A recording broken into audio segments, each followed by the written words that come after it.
Hello friend, welcome back to Auto Resource YouTube channel. In previous video we have discovered together that the rear brake pads needs to be replaced on this wonderful Honda Ridgeline. So if you wanna see how I do this service, stay with me in this video. I have securely lifted the vehicle, put a jack stands underneath it, and here you can see the first view of the rear brake rotor and the brake caliper and the pads.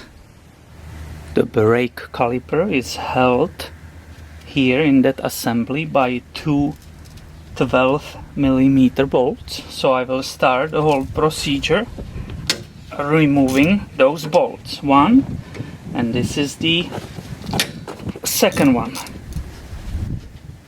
Here you can see nicely those bolts, and that allows me for the first time to remove the brake caliper and see the brake pads. Now normally you will hang the brake caliper on some kind of hanger and put it away from this area. In this case it nicely can sit up here, because you never want to leave it hanging on that line.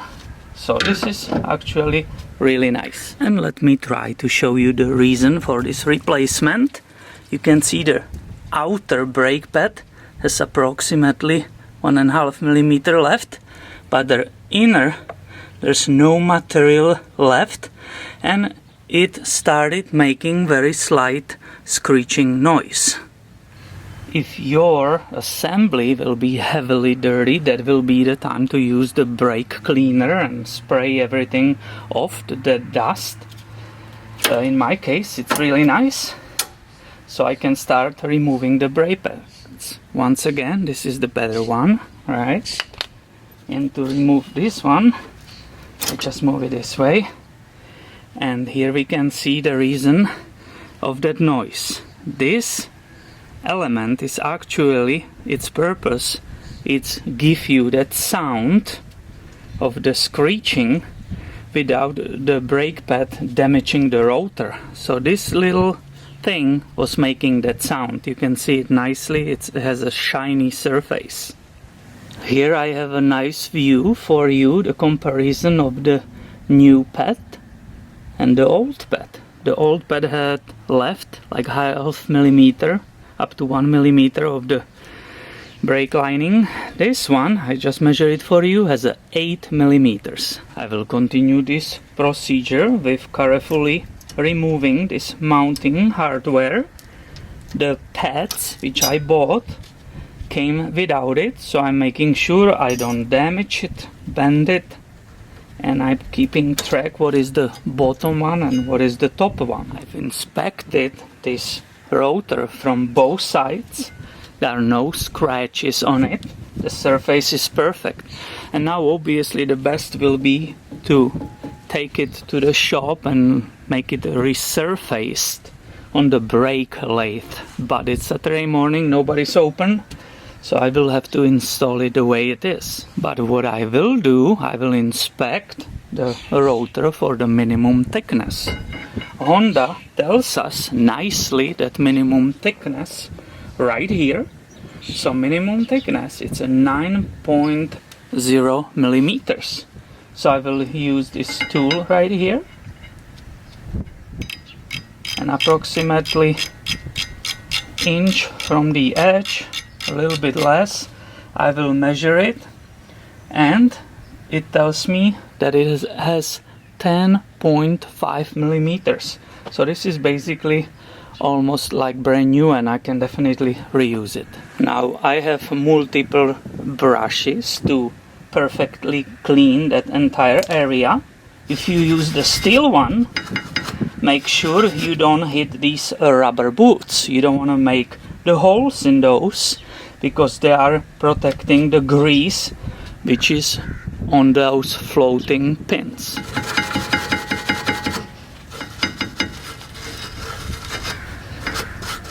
I'm also making sure this mounting hardware it's perfectly clean, because the brake pads will be floating and moving on top of these parts. When everything is cleaned and shiny, I can start carefully again. You have to pay attention to the detail. Don't want to bend anything. I can start carefully installing this, and it should go there nicely and easy. You cannot force it, it's a thin metal, so just, you know, be careful this time. And the same goes for the top hardware, that went there really nicely and easy. Now I'm going to compare those brake pads. These are the new ones, and they came with the anti-squeak shims on the back. Looking on the old ones, I can see they also had a anti-squeak shims, but there was one extra on top of it, so I'm going to clean it and reuse it. I'm taking it off this one, so I will put it on the same one here.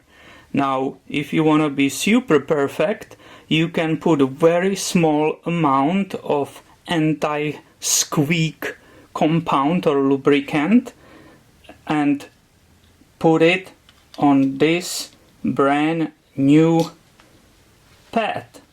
I thought I have it here, but it was a mistake. I actually am out, so I will install it without it, and I know it will be not squeaking anyway. Here we go. I checked the second pad, and I can see there was actually only one of those. And I can see actually these pads are original Honda, right here. And because it has only one, it will not fit on this one. So the other pad will be installed this way. We are back at the vehicle. I'm basically ready to start installing the new pads. Before I will do that, I like to use this brake caliper synthetic grease. This is grease which can withstand a very high temperatures, and I'm putting very small amount of it here on these sliding surfaces, because that will make those brake pads sliding better in the future. You can also do it the other way. You can put it on these surfaces, again very small amount, right, and start installation. I remember that this pad with that warning element was here, so I will just start installing it right here. And pay attention again to the detail, and it nicely slipped into place. Here is the outer one, right? Once again, I will go this way. Nice. And it should nicely fit on the top. Now I have nicely new brake pads in the place. I will continue with inspecting these sliders and making sure they are absolutely freely moving, because they providing that floating caliper function, and you have to make absolutely sure they are super free to move. If you would like, you can remove them carefully, not breaking those rubber protective elements, and you can add a little bit of grease. If you think there's not enough, that's always good. Carefully again install it inside. Now click it, make sure that the rubber perfectly fits on the screw, and look how easy they move. So this is perfect. I would love to install the caliper back, but that's impossible. Now we have a thick pads, and this piston came all out, so it will not fit on them. First I have to push the piston inside. Before doing so, I have to go to check what is the level of the brake fluid in the brake fluid reservoir, because when I will be pushing the piston inside of that caliper, the level of brake fluid will be raising, and I can see I have enough space and I don't have to take any brake fluid out. To push the piston back, I highly recommend you to use this special tool. It's very affordable and it will not damage the piston. What could happen using pliers or something like that. To protect the piston, I'm using that old bad brake pad. I will install this tool inside and I will just starting screwing it. And you will see that the piston starts slowly getting inside of the caliper. Of course, in the same time, I'm making sure I'm not pulling on this rubber brake line. And look, these brakes are perfect, so everything is super easy to do.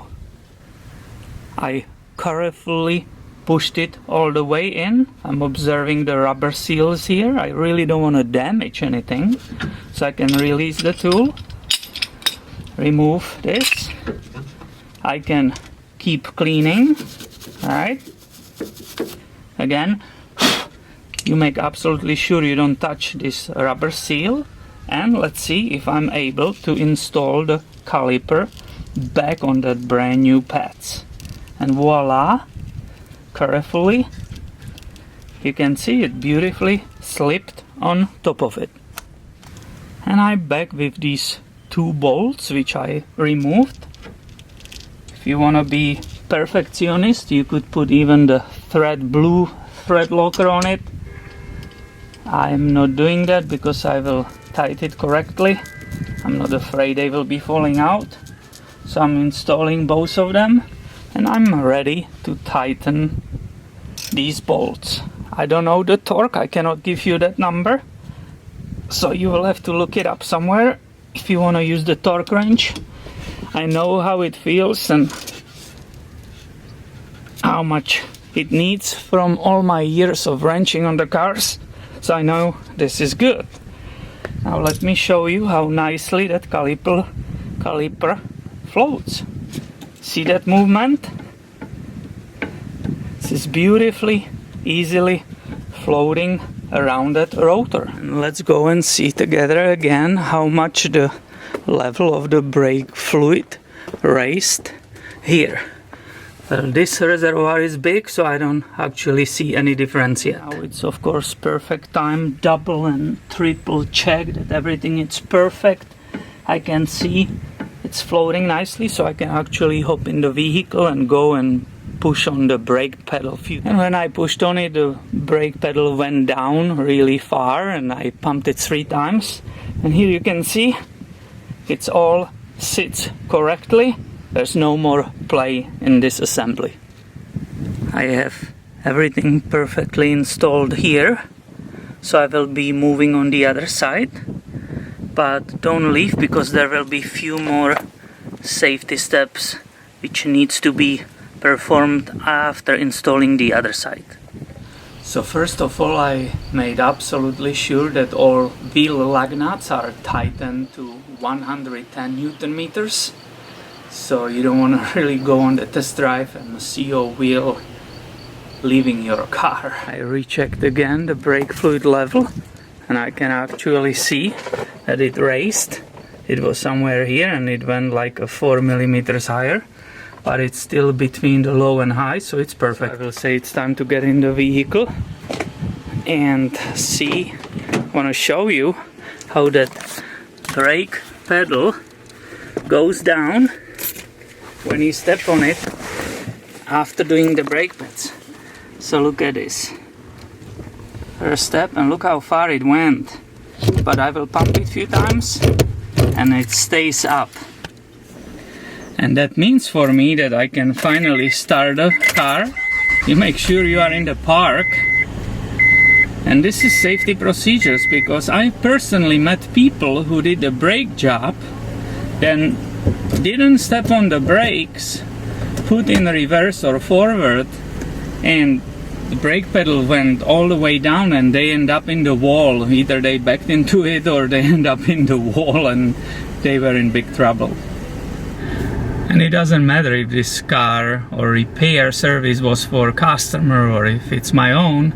I definitely, after I did all of this, I have to go for a test drive, test the brakes and make absolutely sure everything works perfectly. And that's all from me today in this video. I hope you enjoyed it and it gave you some idea how these jobs are done. Make sure you are subscribed because I have way more videos coming your way on this channel in the future. Thanks for watching and have a wonderful day.